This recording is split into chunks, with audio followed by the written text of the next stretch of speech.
looks like most of our registration list has joined us at this point. And so we'll get started. I'm going to pass it off to our Director of Freshwater Conservation at Audubon, New Mexico, Paul Tashjian. Take it away, Paul. Thanks, Desiree. Welcome, everybody. I hope all are well amongst these strange times. I feel thrilled to be able to present to you guys today virtually on the Middle Rio Grande. So the theme of my talk is New Mexico's Middle Rio Grande. I'm talking about the Rio Grande in Colorado and New Mexico, but the theme is how in the central part of the state that the river is still kicking after all these years. I'm the Director of Freshwater Conservation for Audubon, New Mexico, by the way, and we're a state office of the National Audubon Society for New Mexico, and our motto is where birds thrive, people prosper. And here are some birds from the Rio Grande. Many of those you can see today. Up over here in the upper left is the yellow warbler. To its right is the infamous southwestern willow flycatcher. And to its right is the yellow-billed cuckoo. And down below here, we have on the lower left, a common bird, a bird I sure enjoy, is the spotted towhee. And one of my favorites to the right there is the Rocky Mountain sandhill crane. So 4 of those birds, but for the sandhill crane, you can see today if you were lucky enough out into the Rio Grande. So one thinks about the Rio Grande in Colorado, New Mexico, and in Texas and Mexico for that matter, one has to think about snowpack. This is a wonderful image of the headwaters in the snowpack of the Rio Grande by Christy Bodie, who's a great filmmaker, a videographer from Del Norte, Colorado. And this snowpack, the importance for the Rio Grande is that it is held as basically a storage of water for us during the winter months. And then when things warm up in the spring, late spring, early summer, it melts into the rivers. And that pulse of water melting into the river is a key ecological driver for the Rio Grande historically, and it's very important today when we're trying to understand how we can manage the system and restore it. So I'm going to be showing you hydrographs today, all right? So I dare say. And I wanted to take this first hydrograph to familiarize you all with what a hydrograph is. So on the y-axis here, I've got my pointer here, is flow. And flow is in cubic feet per second. It's a measure of a volume per time. How much water, basically it's how much water is in the river. If you go out to the Rio Grande today, in Albuquerque, there is roughly 500 cubic feet per second, just to give you a reference point. And here, this hydrograph is going from about 1,000 cubic feet per second up to 18,000. And then on the x-axis is dates. So it's January 1st through December 31st. It's the full year. All the hydrographs I'm going to show you today are the full year. This is from 1920 from a gauge south of Sakura, New Mexico, called San Marcel. And what you see here is this large volume of water that starts entering the river in late April, early May, and runs through July. And that is what we refer to as the snowmelt pulse, spring runoff. And it's that large volume of water that drove the river historically, the ecology of the river historically, and drives it today for the stuff that we're trying to manage for. An example of that is cottonwood seeds. Cottonwood seeds fly mid to late June, and so they're timed to fly when this is peaking. And as the river waters drop, they can seed themselves into sand bed and then follow the water table down and grow into beautiful cotton trees. That's one example. We'll be talking about a few more in this talk and why it's a very important driver for the system, to understand the system. So then historically also, you can look at this is the Rio Grande from the 30s in Albuquerque.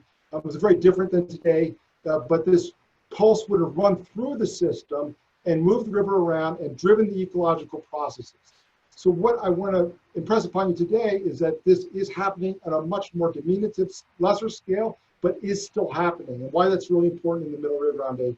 And it's where those processes are still happening that we see those species that we are trying to preserve, the native species, the trees, and the fish, and the birds. Here's a map of the Rio Grande, Rio Bravo, as it's called, in Mexico Basin. You can see that that pulse actually would have run all the way to the Gulf historically. There's some recent work by Dr. Samuel Sandoval Soils from University of California, Davis, who's done some great modeling work for Big Bend area of the river. that has demonstrated that reconstructing the hydrograph historically and shown how that pulse would have made it all the way down to the Gulf, which is kind of mind-blowing. But today, what I want to do is really just focus on this upper part of the river from the headwaters in Colorado to El Paso. And I want to take you on a virtual journey of the river, hydrophotographic journey down the river to see how the water flows change through that river. And I'm going to be looking at stream flow gauges. So these are United States Geological Survey stream flow gauges that I'll be looking at for the year 1999. I'm looking at the hydrograph of each of those with images of the river in each of those and explain how there's this interface between the two. So I'm going to start up north here at this northern gauge. And these are all information that you can get online. And we'll be dropping the USGS website into the chat box, so look for that. And also, just by the way, all this presentation and the chat box are being recorded and will be available. So anything that you feel like you might have missed, you ought to be able to come back and get. So I'm going to start with this gauge up here in Monte Vista, Colorado, the northern one. And this is in 1999, and in a year that's, you know, so again, January 1st on the left, December 31st, this is the full year. The higher this line is, the more flow in the river. And so there was some sort of moderate to low spring runoff that year, but there was also summer storms. But I just want you to think of this as, this is the heartbeat, the pulse of the river that year, that the live river. And this is the signature of the live river. And it also, so that live river working through the upper watershed in Colorado shows itself in how the river looks. This is the river up near Wagon Wheel, near Creed. And it's a very dynamic river up there, and there's new cottonwood trees and bars moving around, and younger and older cottonwood trees. And it's that complexity that's very much linked into that hydrograph as well. So there's an interface between the hydrograph and the habitat. And so the river, when you see a beautiful river, it most likely means that the water flowing through it is moving in a natural functioning way. Shortly after Monte Vista and Del Norte, Colorado, entering into the San Luis Valley, a large portion of the river is pulled off for irrigation. And this is not, I'm not pointing fingers here. This is throughout the West. It's embedded in our history. The balance of water management is all about this today. But this water is pulled off for human use. And then if you look at the next stream flow gauge I'm going to look at, this is one called Cerro gauge. And it's actually just into New Mexico, across the Colorado state line. And here again, so on all these hydrographs that I show you, I'm going to show you that Monte Vista heartbeat in the background. This is in blue, and that's sort of the reference for this slide. And then in pink here, we have the Cerro gauge in 1999, flat line. So you can think about that as an EKG, bam. Not every year is like this. There's years where some of the, when there's larger flow years, water does bust through and make it into New Mexico. But during moderate to low years, a lot of this water can be scalped off. And you see that in the river in Alamosa. The river looks hammered. It doesn't have the same qualities of the river that I showed you before. And the habitat itself is much more degraded. So shortly after that, after the state line of Colorado, New Mexico, coming down towards Cuesta, New Mexico, the Rio Grande Gorge begins, this large, wonderful, beautiful gorge, and spring flows from groundwater kick into the river. So that's one thing that, so natural flows are coming back in through spring flows, and natural flows are coming in from snowmelt as well off the Sangre de Cristo Mountains and other mountains in the area. That's a southern portion of the Rocky Mountains in Sangre de Cristos, and that snowmelt making it in through tributaries. And we're going to look at this gauge next to show how the flows have changed because of that snow mountain spring flow. This is the Embudo gauge, which incidentally, okay, this is really interesting side note, is the oldest gauge, stream flow gauge in the United States. 1889 was established. New Mexico was a state in 1912, so we were just a territory. And I think that's really interesting. It's sort of emblematic of back then it was recognized that we needed to measure this stuff, that there was water issues, we need to come out to this territory and put the first stream flow gauge. So, side note ended. So the stream flow gauge in Embudo during 1999 is in maroon here. And again, the blue is the reference gauge from Monte Vista, sort of the native shape of the hydrograph. And blam, we're back in business. And that's because of that snowmelt coming from the Sangre de Cristo Mountains and the spring flow coming in. All of a sudden, it resembles a much more alive river.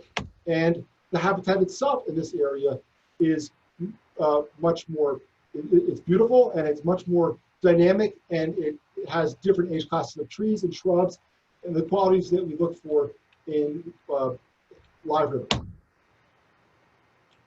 So the next thing I want to talk about downriver, the next major hydrologic event, if you will, is the Cochi Reservoir. And Cochi Reservoir is the first reservoir in New Mexico on the main stem of the Rio Grande. We'll talk in a little bit about the Chama River because it's very important to understand that system. But for the main stem, this is the first reservoir, and it's a mixed blessing or a mixed curse, if you will. It's a flood control reservoir, so and because of that, it stores sediment, and it's storing sediments, capturing sediment. So downstream, their sediment is not making it into the river that would normally have passed through, and that degrades the habitat and causes the river to cut in and lose its floodplain.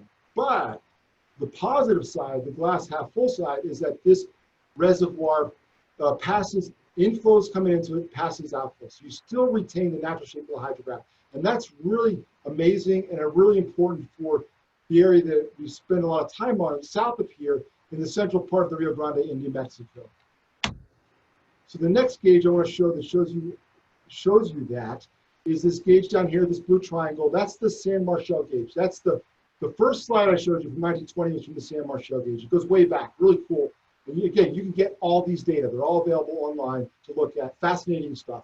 And so this San Marcel gauge during 1999, and there you go. The flow's passing through Cochi D, the shape is retained. There's some drier periods, but in general, that pulse is still making it through, and that's really important for the ecology of the Middle Rio Grande. And it shows itself. This is the Rio Grande down near Bosque Del Apache with the connected floodplain and different trees, and what this connected floodplain looks like. So traveling downriver from San Marcel and Sakura, we hit Elephant Butte Reservoir. And like many reservoirs in the West, this reservoir stores water for downstream use. And it's fully about downstream irrigation, municipal, and compact deliveries to downstream uses. So every amount of water leaving this reservoir has an intended use. And so if we look at the next gauge below that Elephant Butte Reservoir, down in Truth or Consequences, you see this. So again, the blue, the natural shape hydrograph in the background, the red is the below Elephant Butte, and you see that it's turned on and off. And you've lost those natural signals and pulses that were there in the native hydrograph. And actually, when it gets turned off, it goes to zero. So it's very much managed as a on-off system with all water being released going towards human use.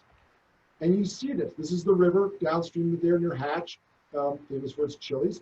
And you see that it's much more channelized and has much less of those qualities of the river that I showed you north of here. But I will say what's very interesting is there still are pods of habitat down here, remarkably so. These systems have some sort of resilience, largely because of groundwater coming into it in certain places. And then finally, my final gauge I will pummel you with today is from, well, I'm not quite sure. I'll show some hydrographs here in a little bit, but the final of this round is El Paso, below El Paso in Texas. And this gauge here, and again, the dark blue in the background is the native Monte Vista gauge, and the El Paso gauge, it's completely flatlined. All that water that I showed you coming out of Elephant Butte went to some use. And I dare say this is what the river looks like down there. Sort of what you would prefer your river not to become. And it's hard to imagine that at one point, historically, 150 years ago, this was a several mile wide riparian corridor with wetlands. It was a wilderness. So that's a sad story that we'd rather not see happen to these places that we're working in now. So I'm going to focus on now the Middle Rio Grande of New Mexico. And this part that a lot of us spend a lot of time in, working on. A lot of agencies that do a lot of work, and Audubon as an organization is engaged, as well as several other organizations. It's from that Cochi Reservoir to Elephant Butte. This area is sort of on a precipice between a functioning river and a degraded river. And it's one where there's been a lot of emphasis in trying to keep the river alive. And what's really important to understand about the Middle Rio Grande is the Chama River coming into it in terms of the hydrology.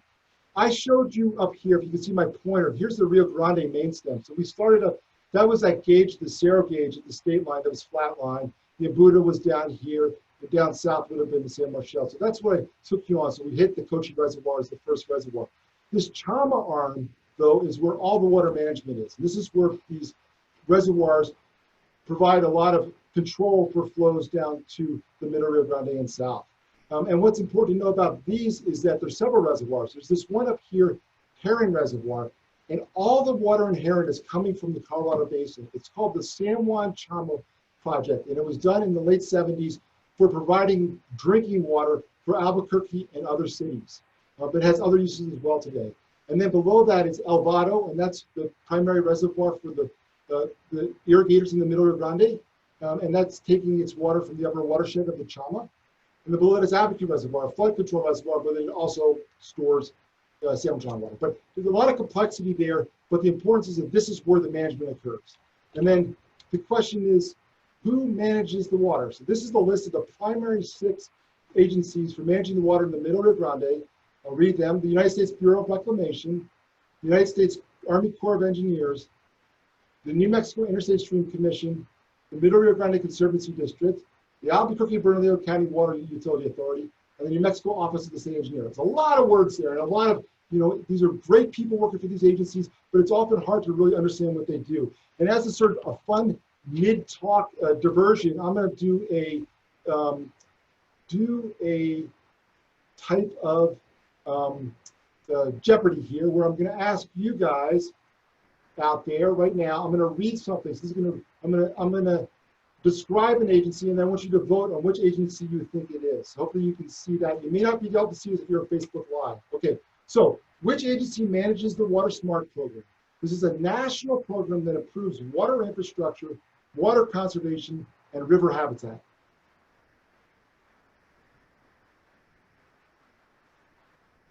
All right, I'm going to cut off the poll in 3, 2, 1, end polling. All right, I'm going to share the results here. The answer was the United States Bureau of Reclamation, but there was good guesses there. The Army Corps of Engineers and MHC. The Bureau of Reclamation manages the Water Smart program. Okay, I'm going to relaunch the poll here. The next question: which agency do you need to go to get permission to drill a well at your house for watering your lawn?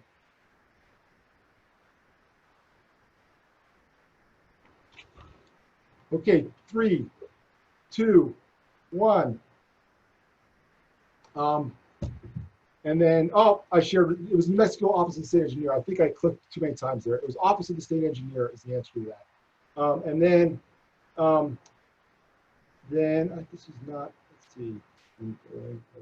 Okay, relaunch polling, continue. Okay, next question. I'll ask one more of these, and then we'll move on to the talk. But each of these, I guess the point is that these agencies do all kinds of really cool stuff.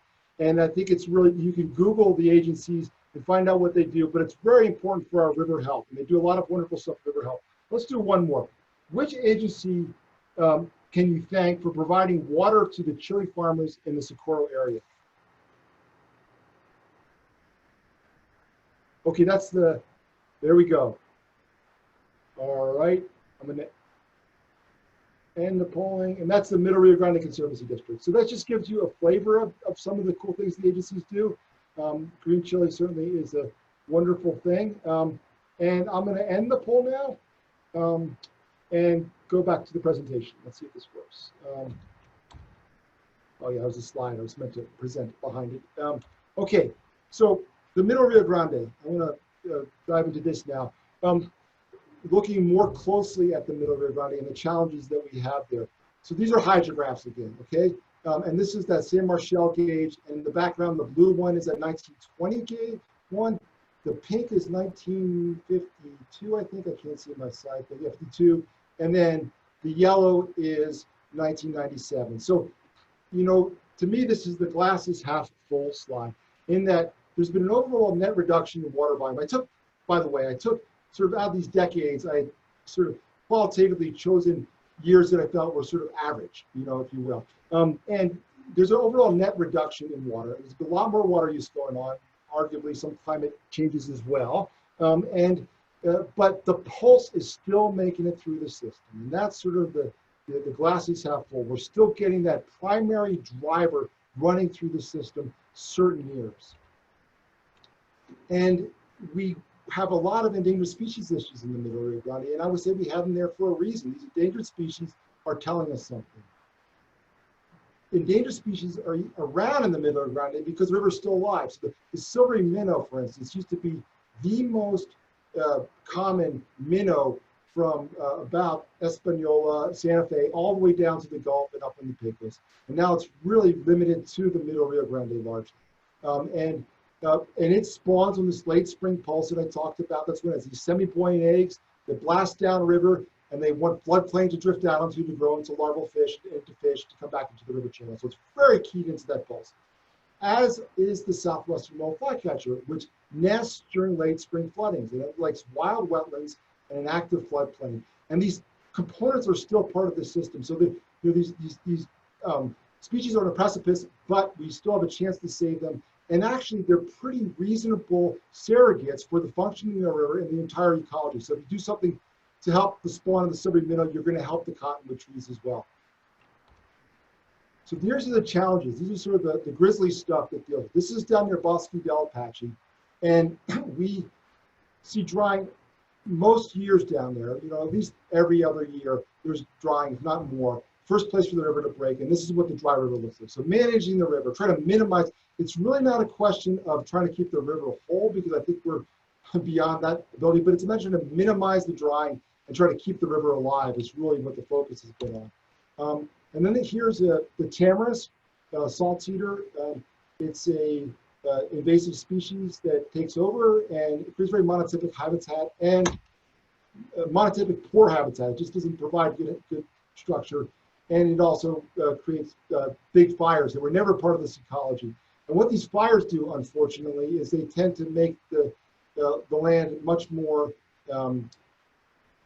susceptible to invasive plant species coming in, and much harder for the native plant and animal species to hold on. It favors the invasives. Another invasive that is recently on the scene in the past decade and a half is this Ravina grass. It's the tan grass here that's shading out the native fare-de-well. And this is in the Albuquerque Beach. So this is a challenge. And then my favorite's the jetty jacks, which were put up and down the river. If you look at the river from a Google Earth image, you'll see that it's very straight. And these jetty jacks are in the banks, and they're put in there to reduce the width of the river. I showed you that initial slide of the very wide historic rivers to reduce the evaporation for downstream delivery. To conserve water, these jacks were put in, and they've locked the banks in. So they're a challenge. And then this is the dry, trying to keep the river alive during a dry year. This is down near Bernardo. So I've shown you that stuff, and that's sort of the hard stuff that we're dealing with, the precipice. Now I want to flip it on end and say, well, that's that same Bernardo. So this is in 2018, end of June in 2018, when there should have been a spring pulse going through the system, mid to end June. Instead, it was a very dry year like this year. This year was very similar to this. But then last year, 2019, with BAM, we had a wonderful spring runoff. And this is the same part of the river. And you saw that in these places. Like here's some flooded coyote wild floodplain habitat with cottonwood trees in the background. But when you get to these places, when you see this remnant habitat that's still functioning, it's magical. And you can imagine being in here in a canoe or something and seeing many bird species and neotropical birds flying around. It's really just a wonderful river to see these remnant parts. They're part of it, of this river. So here's another example. Here's a sandbar, active sandbar. So it shows dynamics, and it's a nice mud flat that'd be great for songbirds, and not for songbirds, but for shorebirds. And it shows some of this good habitat. There's many places where there's this multi-structured tree habitat available, and that's growing. And this is an example of that. And then here's another example of really cool habitat. This is down the lower part of the Isleta Reach, which is south of Albuquerque, north of Sakura. And it's one of these bars and islands down there that have recently vegetated with native trees. And these are young cottonwood and willow trees. And there's just lots of this down there. It shows that the river is still within a miniaturized version of itself, is still functioning, but it needs our help. It needs our help to stay functioning moving forward. And then here it is in Albuquerque, an open sandbar with coyote willow embedded. This is downtown Albuquerque. It's beautiful, a beautiful place. So this is one way that it's going to need our help. So I showed you those hydrographs previously. This is I promise that this is the last hydrograph I will pummel you with today, but it's 10 of them. So this is the hydrograph at San Marcel, again, that gauge, and it's the Rio Grande San Marcel from 2008, 2018. It's all the hydrographs thrown on there. And what this shows is that in the last 10 years is the runoff is happening a lot sooner and a lot less of a peak than it was historically. This is really part of this mega drought, but also I believe part of climate change. We're seeing the beginnings of warming and snow melting sooner. What this does is it throws off the system. It's something, the phenology is a word that is used to describe that, where the ecology is tied into certain climatic cues. Think about if for the cottonwoods as an example. If their seed is flying mid-June, but the runoff comes April, May, and is done by mid-June, the timing gets thrown off. The silvery minnow is much the same way. It spawns later in May. If it happens too soon, the river water is too cold, the air temperature is too cold, and it does not induce a spawn. So this is a big challenge, and climate resilience is at the forefront. And with this, that whole Chama arm that I showed you a picture of, the Chama, River Rio Chama and the reservoirs on that, is where there's a lot of opportunity to work with that system and to try to use it to the benefit moving forward. And as an example of that, this red hydrograph in 2016, the reservoirs on the Chama were used to store water, hold off, and release it later through a temporary storage.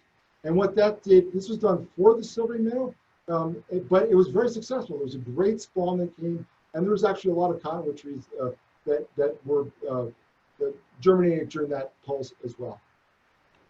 So just the idea, and this is just the forefront. This is where, there's no easy answers to this stuff, but it's stuff that climate resilience is the buzz, and rightfully so. So I just want to now shift just to say, hey, if you're interested in the Middle Rio Grande, where do you go? It's some of my favorite places. And the first place that I really that I want to mention is the Rio Grande Nature Center in Albuquerque on Candelaria Drive. And it's a great place. They've got a great visitor center there with information about the historical river and the changes to it. And they've got trails going out into the Bosque from there. This is where this is from. Really, really beautiful. The next place I'd like to mention is the Valle de Oro Refuge. This is in South Albuquerque, a new wildlife refuge. And this is just a picture from a few years ago, before a lot of the work being done out there, which is ongoing now. And it's one where they're taking an old farmland and converting it into wetlands and habitat. So it's a really great hub. And there's a great access into the Bosque from there as well that will be there in the future. So a great resource and a wonderful community vibe down there where there's just all kinds of school groups involved in it. And it's just a great center. Jennifer Owen White, the refuge manager down there, is just stellar. So the next place I want to mention is the Woodfield Wildlife Conservation Area. This is near Belen on the east side of the river. Look it up. And again, I think Amy is dropping the links to these places in the chat. And it's just a great place to see restored, again, this farm habitat that's been restored to wetlands and to riparian habitat, and lots of information about the Rio Grande. And then my next list going downriver is Bernardo and La Jolla, the game refuges. The wildlife management area is managed by the New Mexico Department of Game and Fish. These places are fantastic. If you want to see lots of sandhill cranes, Bernardo is a great place. And the La Jolla is just this remarkable wetland complex. They've been used a lot for hunting in the past, but just look at the hunting schedule and try to go there when hunting isn't happening, and there's great habitat to be seen and great wildlife species and birds to be seen. The next one downriver is the Evieta National Wildlife Refuge. They have access to the river south of La Jolla. So they have lots of cool activities down there, and they're doing lots of restoration for the Rio Grande. And then I would like to mention two more. The Sakura Save Our Bosque Task Force Parks. These are managed by the Save Our Bosque Task Force, a wonderful group that has been at it for a long time, keeping that part of the river alive and doing restoration activities. So you can actually ride your bike along the levee trail. You can actually drive along the levee and drop into these different parks. And Amy dropped a link in that will show you where these parks are. And it's a good place to get down and see the river. And then finally, Bosque Del Apache. This is a place near and dear to my heart. I worked several decades at this place, on this place. And this is a place where they have actually, within sort of farm fields and management units, they have restored the native habitat of the Rio Grande. So if you want to see what the river looked like throughout this valley, go down to Bosque Del Apache. And then you can also, so that's all the stuff in the management units, which is the western part of the refuge on the floodplain. And that's all in the farm fields. It's all managed like farms, but it's managed for habitat. Remarkable what they do there. But then they're embarking on they've done river restoration for the Rio Grande, but they're embarking on a very large river restoration project with the Bureau of Reclamation down there that'll be coming online in the next year or so. And that's really exciting. There's some really cool stuff happening there. So I'm just going to finish off here with telling you what Audubon does. You know what we're about and where we're going with this stuff and how we're trying to partner with the agencies to further the conservation of the Rio Grande. And we have an initiative that we point to, which is really helpful, a document that we looked to that we did in 2018. We call it Ribbon of Life Initiative. And these are how we're focusing our resources. And this is a real focus of our state office and our Rio Grande office. It is the focus of it. We're securing nature's share of water. I'll talk about that in a bit. It's to do with the in-stream flow and water rights. We're working on projects to restore habitat resilience to the system and partnering on projects that do that. We're also partnering and working on projects that are innovative science applications. This is just so we have good information that we're doing the right stuff in the right places. And then we're working on activating a community. And Desiree will be talking more about this after I'm done my talk here, about what that's about, and some of these activities where you guys can get engaged. And then we're also working through our education program up at the Randall Davies Center in Santa Fe to educate the next generation of river stewards. And that's, so we're educating about Rio Grande stuff. And if you're interested in Audubon, look at our Facebook page for Audubon New Mexico and our webpage, and there's information there for activities if you're interested in getting engaged and helping out with the conservation of the Rio Grande. We need you. So the first thing I want to mention, some of our activities, is that we have been working on trying to get the water rights system of New Mexico to recognize that leaving a water right in the river is a beneficial use. So there's a lot of jargon here, okay? So be careful about drilling down this rabbit hole too hard. But water is managed in our state very tightly. A lot of the streams, such as the Rio Grande, are over-allocated. There's more water rights on paper than there is water during most years. And so many Western states have allowed water rights to be used for environmental in-stream purposes, recognizing that as a beneficial use. We just received the first permit for doing this in New Mexico, the first ever this last fall. Very excited about. Followed shortly thereafter by Trout Unlimited, which just got one several months ago. So we're all working. We see this as a new tool, a tool amongst many tools, but an important tool to manage in the future, where these over-allocated systems that we could actually lease and purchase water rights, or have people donate water rights to leave them in the river and not lose them, not lose their status. So that's really cool, excited about that. And then similarly, we've been also working with bringing San Juan Chama water to the Middle Rio Grande. So this, again, is another rabbit hole, but I just want to say that that water that I talked about on the Chama River coming across from Colorado into Heron Reservoir is called San Juan Chama water. And San Juan Chama water is managed by the feds, by the Bureau of Reclamation, so it's very different sideboards than the state water that I just previously talked about. And so we've been able to actually use it for environmental purposes. And we're bringing this water to different select areas in the Middle Grande, working very collaboratively with the agencies that manage the system, and they're doing this as well. The Bureau of Reclamation has a very big program for the Silvery Minnow of the San Juan Chama water. We're looking to fill that out. We're looking to fill around the edges and bring water to wetlands, to other parts of the system for the long-term resilience of our Rio Grande. And this is just an example. This is 2018, the slide I showed you previously. This is the Rio Grande near Bernardo, and this is water. Most of this water was coming from our releases into this reach of the river. And so it's ways just to keep minimum flows in there at critical times.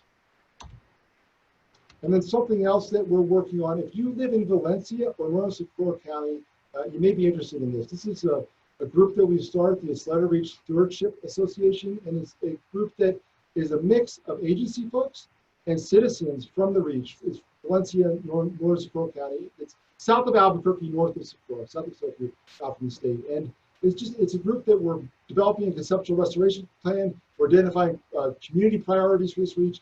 And it's also a way to get community folks talking to agency folks and back and forth and to building those partnerships that provide information to the community folks, but also provide information back to the agency folks. Exciting project. And then also finally, this is one of my favorite places, the Bernardo. I mentioned the Bernardo and La Jolla Game Refuges. We're working with the state game agencies to help with their water management and hydrology on the refuges, and wetland management, to have these places function better moving forward. And it's been a really exciting project, exciting partnership. And they're just doing wonderful things. Game and Fish is just really places to look at here in the future. So finally, I'll put a teaser in for 2 upcoming presentations from our Rio Grande program, from Audubon, New Mexico's Rio Grande program. The first of these will be on June 16th, so mark your calendars. It could be a similar time as this one. And it's by Amy Erickson. Amy Erickson is our avian biologist who's doing a lot of work in the Sakura and Valencia County area. And she's going to do a webinar on birds and habitat of the Rio Grande. So if you're interested in finding out more about birds, this is your go-to webinar. And the webinar will include photos of birds and their habitat, information on the biology and conservation status of select species, and tips on local birding hotspots, ha-cha-cha, so you can find beautiful native birds during your next trip to central New Mexico. That sounds pretty good. And then the next one I want to talk about will be on July 21st. The other person who's really important part of our team is Quantina Martin.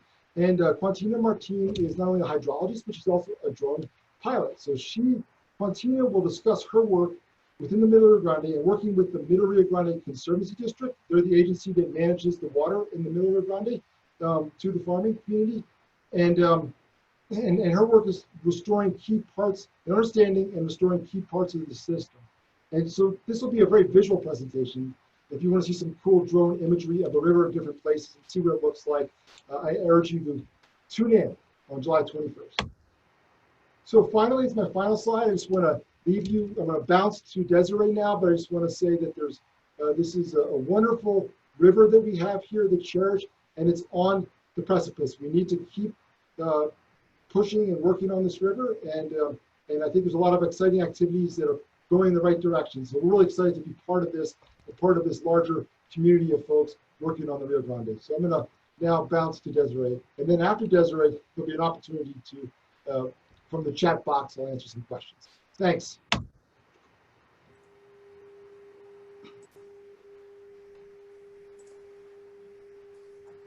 Hi, everyone.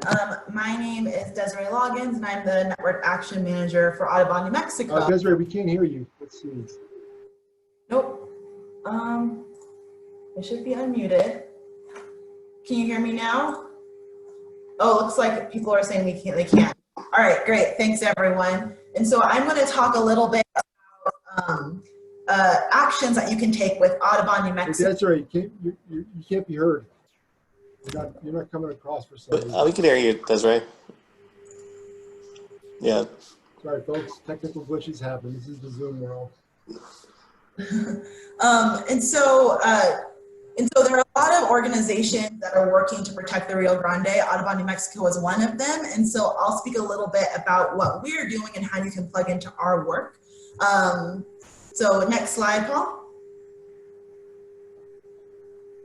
Okay, so maybe I should just go ahead and do these slides, Desiree, for whatever reason, you're not coming through. So Desiree,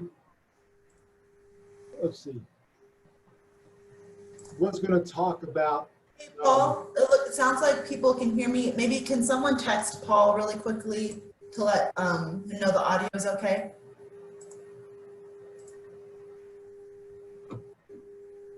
All right, and so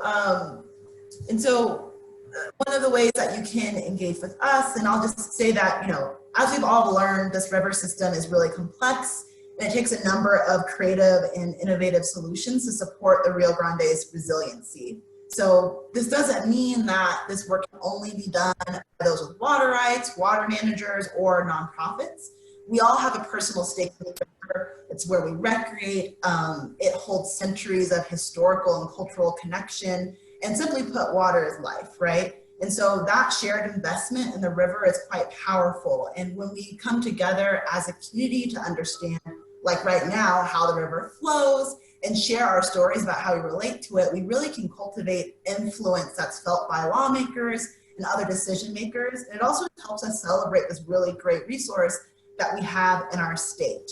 And so I'll go over some actions that you can take to get engaged. And so next slide, Paul. You're able to, I'm not sure if Paul can hear me. There we go, perfect. Okay, yeah. This is a shot of a restoration program that we did with Via Oro actually, and also in partnership with other folks in the state.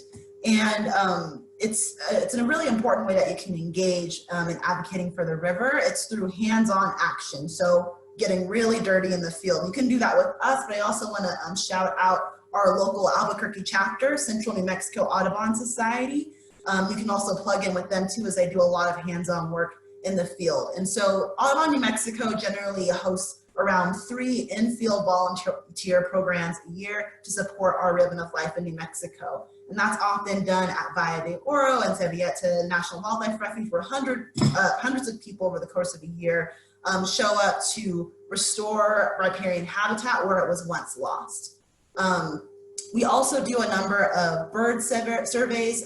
May and June, we typically do the Western Rivers bird count to make sure that we're monitoring bird response along the river, because we all know that's a very, very long stretch of geography. And if we all work together, that's the only way that we can actually monitor and see what's happening. Because of the global pandemic that we're under right now, a lot of this work has been postponed to next year, but we are working with our partners to figure out creative solutions for you to continue to get your hands dirty and be able to restore reaches of the Rio Grande, study reaches of the Rio Grande together. And so next slide.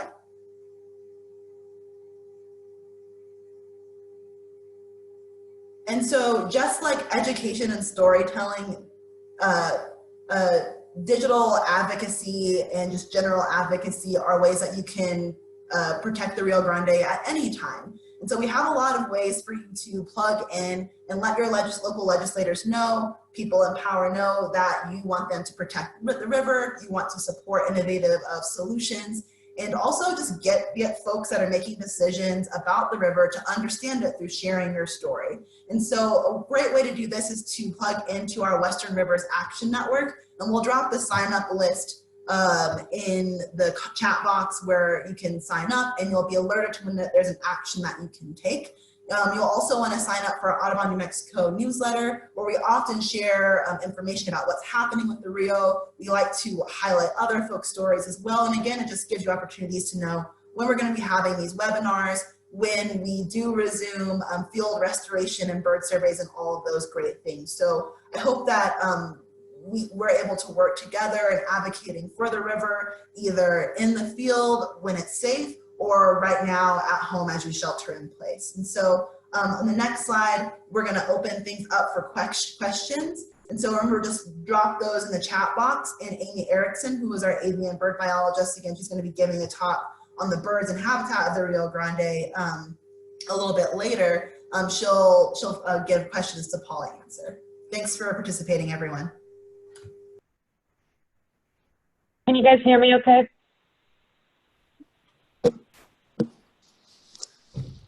Yeah, we can hear you great. Okay.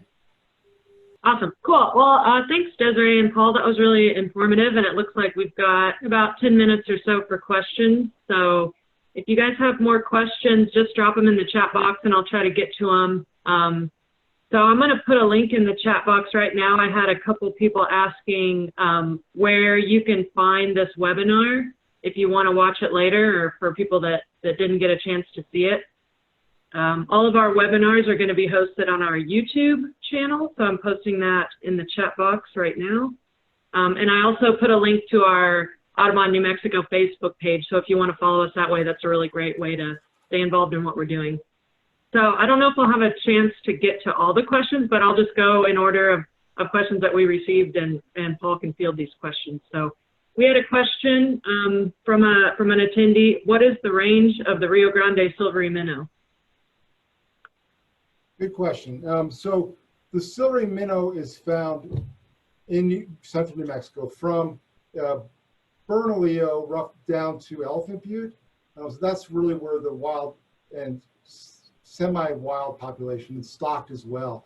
There was an effort to try to reintroduce the silvery minnow down in Big Bend, and there are probably some fish down there yet, but it's one that seems like the fish may not have stuck down there, but you know, it's uncertain. So, but the main, and that was an experimental population, so it's really central New Mexico.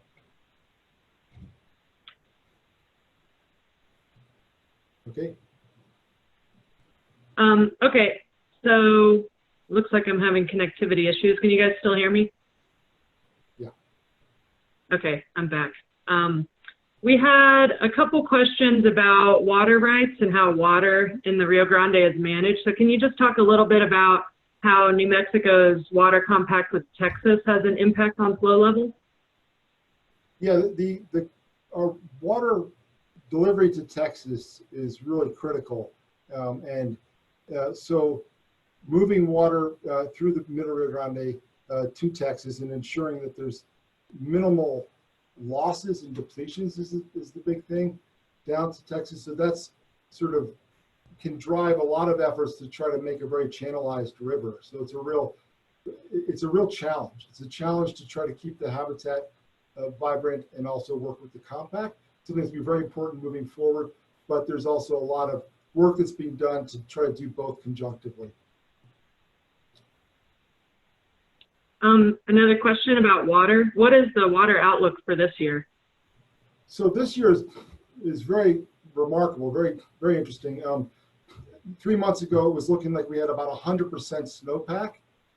In the last 2 months, things have tanked. So this could be a portent for some of the climate change stuff that I was talking about.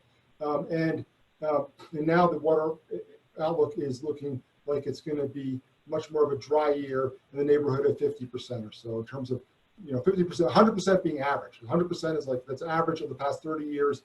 And so 25%, 50% of that is a much more drought conditions. So that kind of leads into a new question I just got. Can I kayak down the Rio Grande right now? So you can kayak down the Rio Grande if you go to the northern part of the Middle Rio Grande. You can also always kayak through the Taos part. But if you want to see the Middle Rio Grande by boat, there's places that if you put in near Bernalillo and take out near Corrales, there's some runs in there that you can do. But down south of there, it's getting mighty thin already. Does the Rio Grande dry up every year? It dries up almost every year, remarkably so. It's just a part of the system now. Even last year, as big a year as we had, there was a short period in September where it started to dry. So we have a question about dangerous algae in the river. Is there anything you can tell us about, is there dangerous algae in the river? And if so, what is this algae and where is it in the river? I haven't heard of dangerous algae in the Rio Grande down here in the Middle Rio Grande. I've thought that that's been much more of an issue with the reservoirs. So the river, I think when there's flowing water, there's less of, but there has been dangerous algae on the Pecos River, so it is possible that we could get it, but I do not know of any currently. So Paul, you mentioned that higher flows are beneficial for a number of endangered species, but how do high flows affect the farmers downstream? The high flows, if they're managed right and if the right kind of infrastructure is there, shouldn't affect the farmers because the river itself has levees. But it's places down south of Albuquerque where there's some weak spots. So this is something that the U.S. Army Corps of Engineers works extensively on in trying to rebuild those levees. And there's plans to do that, but it's going to be years in the making here. So that's the danger is that, during a high flow, you could begin to erode a levee. But so it's one reason to get behind the levee project. So it seems like low water years are pretty normal with the current climate conditions and multiple water users. But what important opportunities for research and restoration do we have during low water years? Yeah, it's a good, I mean, this is when we get a year like this, it's a good opportunity to see how things get low and then how we build that resilience. Because we know that this is coming, this is what we're staring down. Moving into the future is increased drought. And so I think that is the upside of a dry year, is with all these folks working on the river, the different agencies, the different organizations, it gives us the opportunity to come up with strategies that work and that work in real time. So tribal agencies have water rights along the Rio Grande that are senior water rights. And do they normally use all the water that they're allocated? That would be for them to say and not for me. That's sort of a water, because water rights do get sticky. I don't want to say misrepresent anything in terms of their water use, but they're actively engaged in terms of their water management and their water rights and water rights protection.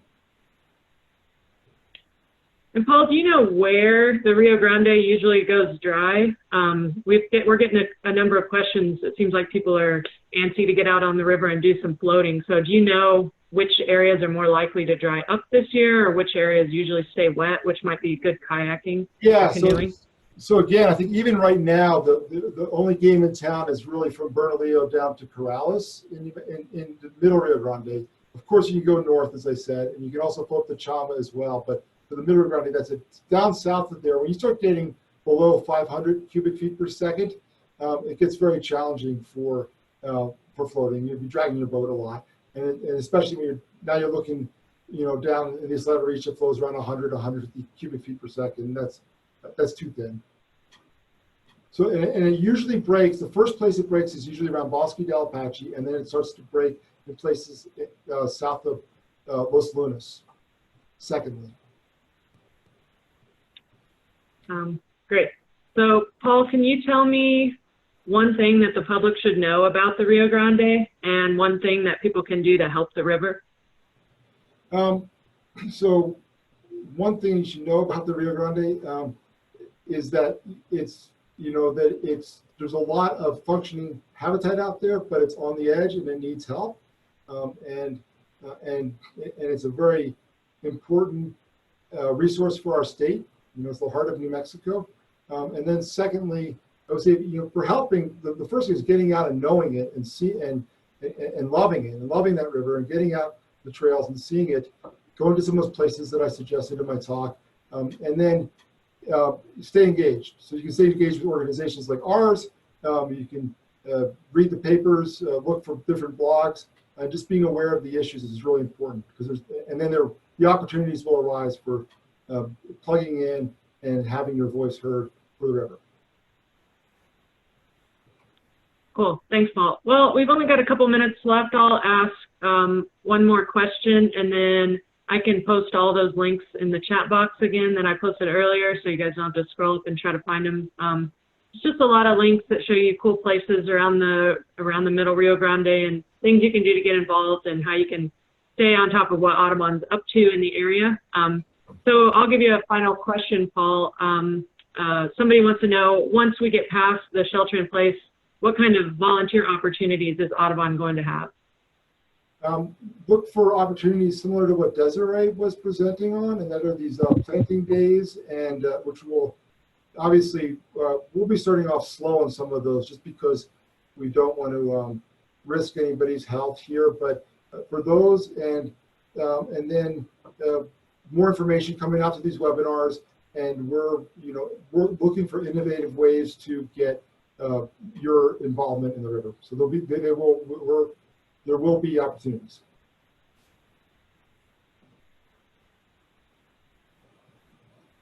Does anybody have any last questions they want to type into the chat box? And you can always contact Paul if you have other questions later on, or contact us through our Facebook page.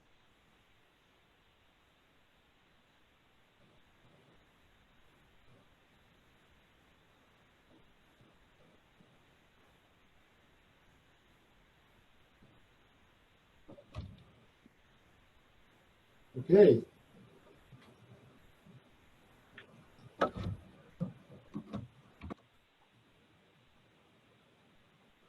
All right, so is this the official end of the webinar then? Thank you, everybody. I really appreciate it. Sorry about some of the sound issues, but if we need to, we can re-record this and make it clear for the recorded version that we'll put online. Thanks.